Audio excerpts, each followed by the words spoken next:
a ballpoint pen on paper, scanned it, and it looked like this. Then I started drawing digitally, and it changed everything. There's a ton of options out there, and with the right tools, anyone can learn how to do digital art. So this is my main setup, and this is just a standard entry-level Wacom Bamboo tablet that you just plug into a laptop with a USB cable. And I've had this for a few years, and it's never given me any issues, considering how badly I treat it. Wacom sells a ton of different models ranging in price, but the new $80 Intuos should have more than enough features for anyone just starting out. I recently got a 9.7-inch iPad Pro and Apple Pencil, mainly so I could work while I'm traveling, but really I just use it to draw in bed.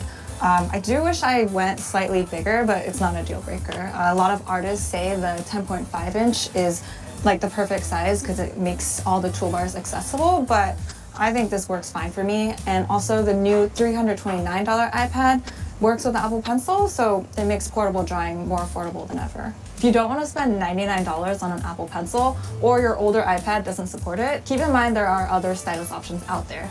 You just have to look for features like pressure sensitivity, palm rejection, tilt support, maybe even some shortcut buttons. And this will make the move to digital feel a lot more natural. Let's take a step back and talk about the basics of drawing. To draw this bobblehead of Will, our art director, start with a rough sketch, laying out the proportions with simple shapes. His head is an oval, his body is more of a rectangular oval, and his arms and legs are like thick noodles. Then I'll go back and add details like his eyes, connecting the ovals with more precise lines. Now you can start the inking layer.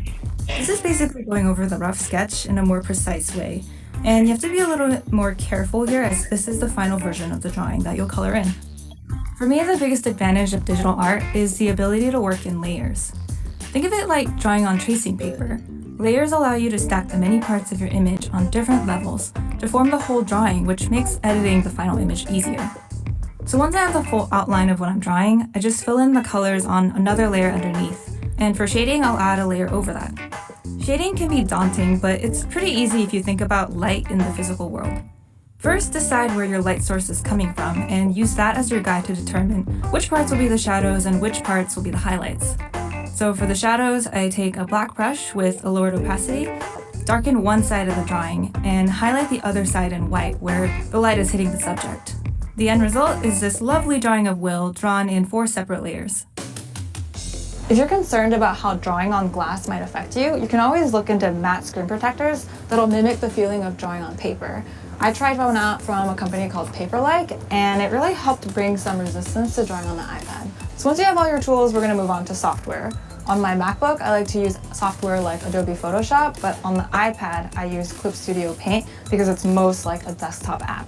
There's all these other drawing apps on the iPad like Procreate or Adobe Draw, but these apps kind of have like a learning curve because you have to learn each app's gesture controls like double tapping to undo. If you're not happy with any of these apps, there's always other options. There's software like AstroPad or Duet Display that lets you connect your iPad to a computer so you can use it as a second display. And if you're in the market for a new laptop altogether, there's always 2-in-1 devices like the Microsoft Surface Pro. So everything's on there. You can use the desktop version of Photoshop, and there's no transferring of files like you would have with an iPad. Since I'm most comfortable with the macOS interface, using a Wacom tablet just makes sense for me.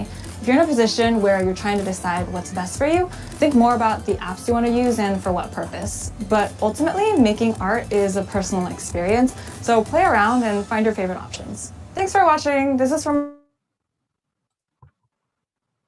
And I'll give you the link to that that video in the email I send you.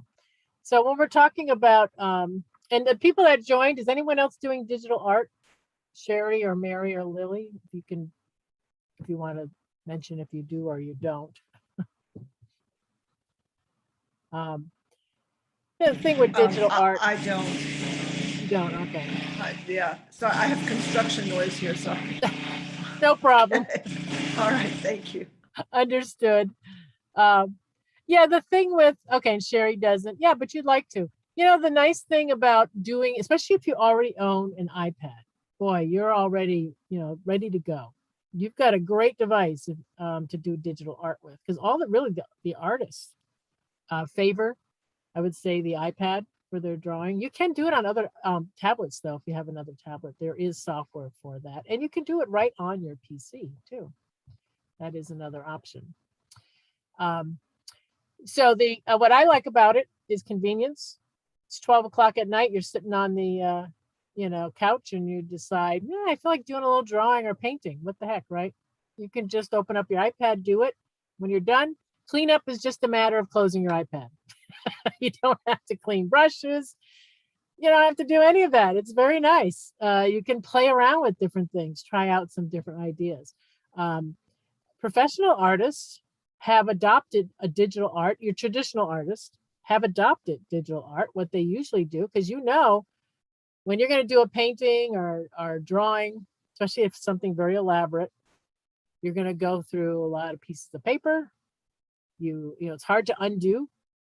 If you make a mistake, it's hard to undo things when you're doing traditional art. In a lot of these apps, it's just a simple matter of tapping the screen twice and it brings you back, it undoes what you just did. So if you're doing complicated drawings or paintings, what professional artists do is they will do it frequently digitally first. They'll work out all the kinks and what their process is going to be when they paint. And then they go and they move to the canvas and they do it. And they find that they waste less paint, less canvases, by doing it that way. So, it has been adopted by a lot of the regular art world.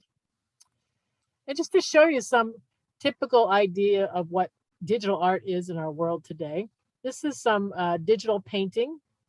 It's beautiful. Look at these. These are all done digitally. These paintings here.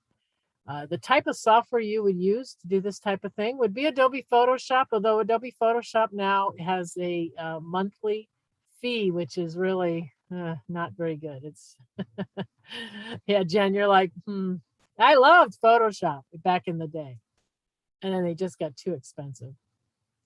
But there are other ones. Affinity Photo does a cheaper suite, kind of similar to the way Photoshop has Photoshop, Illustrator, the different suite. Affinity has Affinity Photo. They have Affinity Designer, I think it's called. The whole suite altogether is about $60, something like that, which is, it's a one-time fee. So you can get in on a low end and have a whole package of stuff, just like you would have with Photoshop. I don't know what Photoshop is now. It's like $25 a month or something like that. It's pretty expensive. Krita is a free software, Krita. And Autodesk Sketchbook. This is the company Autodesk, which did AutoCAD and still does engineering software. They have this app called Sketchbook. And it's really, if you're into technical drawing, this one is the one. It's free. All you have to do is give them your email address and they will give you access to the Sketchbook app. And we'll take a look at that in a second.